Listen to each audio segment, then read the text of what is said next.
नमस्कार दोस्तों, एक बहुत ही महत्वपूर्ण प्रश्न जो आपके आरओ एआरओ जो परीक्षा 2024 में संपन्न हुई थी उसमें पूछा गया था। और इस प्रश्न को समझिएगा, ऐसे ही प्रश्न आप फिर से इस बार जो री एग्जाम होने जा रहा है उसमें देखेंगे और इसी लेवल का प्रश्न पूछता है, बहुत हार्ड नहीं पूछता ना इससे कम पूछता। ठीक है, तो प्रश्न को समझिएगा, क्या तैयारी करनी समझिएगा और इसका जवाब भी आपको देना है।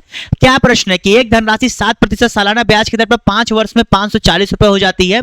यही धनराशि 9% सालाना ब्याज की दर से 3 वर्ष में कितनी हो जाएगी। ऑप्शन आपके सामने दिए हैं, चलिए आप भी सॉल्व करिए। क्या आपको दिखाई दे रहा है? तो भैया देखिए, इसको मैंने सॉल्व यहां पर किया है। सिंपल इंटरेस्ट का फॉर्मूला क्या होता है? S I equal to P R T upon 100, जहां पी प्रिंसिपल अमाउंट हो जाता है, आर आपका इंटरेस्ट होता है, टी आपका टाइम पीरियड बटे 100। तो यहां पर प्रिंसिपल अमाउंट हमें ज्ञात करना है, टाइम हमें यहां पर जो है 7% सालाना ब्याज है, 5% टाइम है। तो ये हमने दिया P75 अपॉन 100, तो 7P अपॉन 20 ये आपका जो है एसआई आ गया था, सिंपल इंटरेस्ट। अब इसी जब सिंपल इंटरेस्ट और मूलधन को जोड़ते हैं तो ये कह रहा है कि हमारा 540 है, तो ये 540 था। अब हमने 7P अपॉन 20 प्लस P को जोड़ा, 540 हुआ। अब यहां पर आप 27 अपॉन P बाई 20 कैसे आप समझ सकते हैं, और इक्वल टू 540 है। जब हमने इसे सॉल्व किया तो P इक्वल टू 400, यानी कि हमें अपनी प्रिंसिपल अमाउंट पता लग गई। ठीक है, अब यहीं से हम प्रश्न को बस थोड़ा सा और आगे बढ़ेंगे, हमारा जवाब हो जाएगा। क्यों? क्योंकि हमने फिर वही एसआई का फार्मूला रखा, PRT अपॉन 100। तो यहां पर हमारा 9% क्या है